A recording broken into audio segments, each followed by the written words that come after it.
क्या आपका बेबी भी 8 to 10 मंथ्स का है? क्या अभी तक वो सो रहा था और अचानक से कुछ चीज़ें चेंज हो गई है? लाइक रातों को सोना नहीं है, रातों को बहुत बार जगना, नैप नहीं लेना, ज़्यादा क्रैंकीनेस, ज़्यादा फसीनेस बढ़ गई है, तो चांसेस है कि आपका baby 8 to 10 month sleep regression phase से गुजर रहा है। तो इस वीडियो में मैं आपको बताऊंगी कि ऐसा क्यों हो रहा है और मैंने कैसे हैंडल किया इस फेज को। Hi moms, welcome back to my channel. My name is Arshi and I am a mom of 2।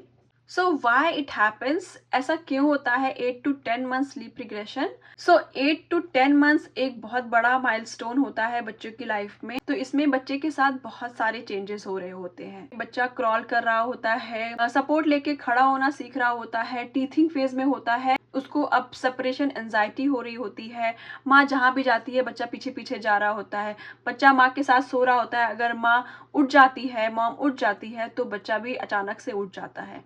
ये सारी चीज में उनका ब्रेन बहुत सारी चीजों में उलझा हुआ होता है एंड वो उनका ब्रेन जो है वो रेस्ट लेने से मना कर रहा होता है। लाइक ऐसे में समझाऊं आपको तो इसमें होता क्या है कि अभी तक 8 मंथ्स तक आप सोच रहे हैं कि स्लीप सेट है, बच्चा रात में सो रहा है, एक ही दो बार उठता है लेकिन ठीक है, फिर सो जाता है एंड अचानक से चीजें चेंज हो गई। समझ सकती हूँ मैं, मेरे साथ भी ऐसा ही हुआ। तो क्विक बैकग्राउंड, एजान यूएस में बॉर्न हुआ था और वो जब 2 मंथ्स का था तब हम इंडिया गए थे।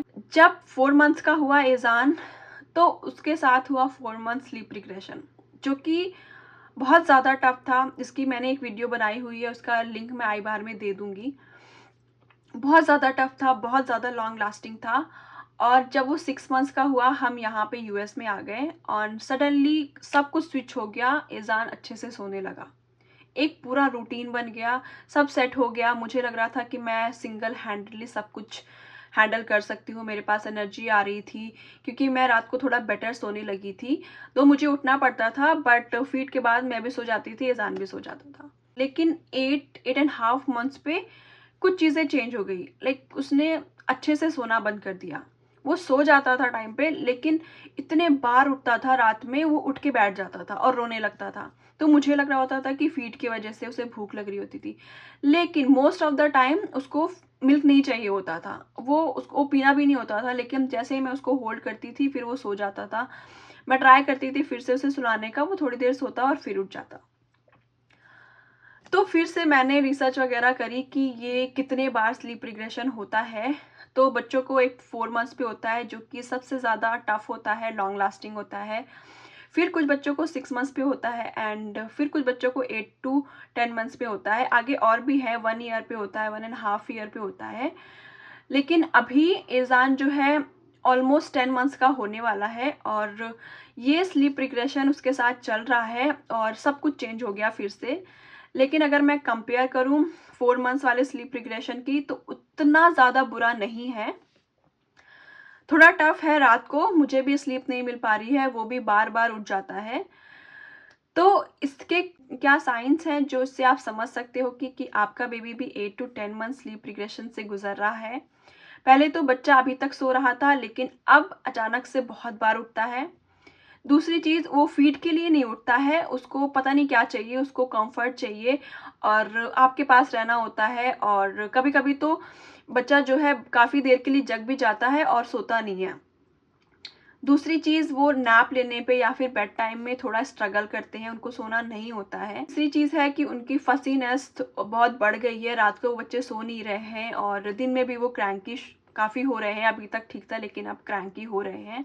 और बच्चा टीथिंग फेज में है, उसको और टीथिंग की वजह से भी थोड़ी प्रॉब्लम हो रही है। तो हो सकता है कि आपका बच्चा भी 8 to 10 मंथ स्लीप रिग्रेशन से गुजर रहा है। अब इसमें आप क्या कर सकते हैं? आपको बच्चों के रूटीन में कोई चेंज नहीं करना है।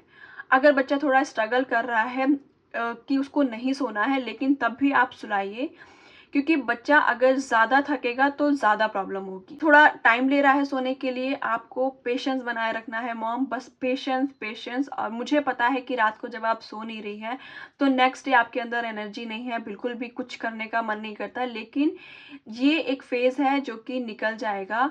और दूसरी चीज़ है कि उनके जो रूटीन को थोड़ा सूदिंग बनाइए, उनको मसाज दीजिए, बाथ दीजिए, इवनिंग में या बेड टाइम में भी हो सकता है, उनको आप मसाज दीजिए। मैं ईज़ान को बेड टाइम लोशन लगाती हूँ पैर में कि क्रॉलिंग की वजह से उसके सकता है कि उसके पैर में दर्द हो रहा हो। मुझे कुछ मैं फिगर आउट कर रही थी कि क्या-क्या चीज़ें हमें वर्क करती हैं।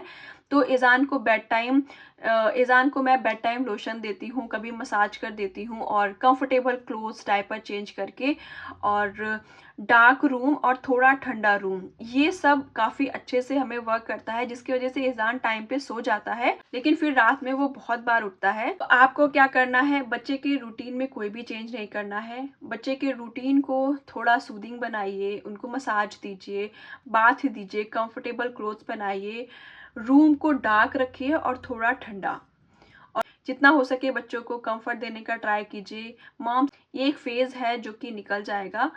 बस आपको पेशेंस रखना है और ये सोचिए कि ये धीरे-धीरे ये जो फेज़ है, बस 1 ईयर ऑलमोस्ट आने वाला है, and 1 and half year, 2 year, फिर चीज़ें सॉर्ट हो जाएँगी अपने आप। अगर आपको कोई भी क्वेश्चन पूछना है या कोई भी डाउट हो तो प्लीज़ कमेंट करिए। आप कमेंट में ये बताइए कि आपके बच्चे का स्लीप रिग्रेशन कैसा जा रहा है। अगर इस वीडियो से आपको हेल्प मिली हो तो please like, comment and subscribe my channel. मिलते हैं आपसे नेक्स्ट वीडियो में। Thank you for watching.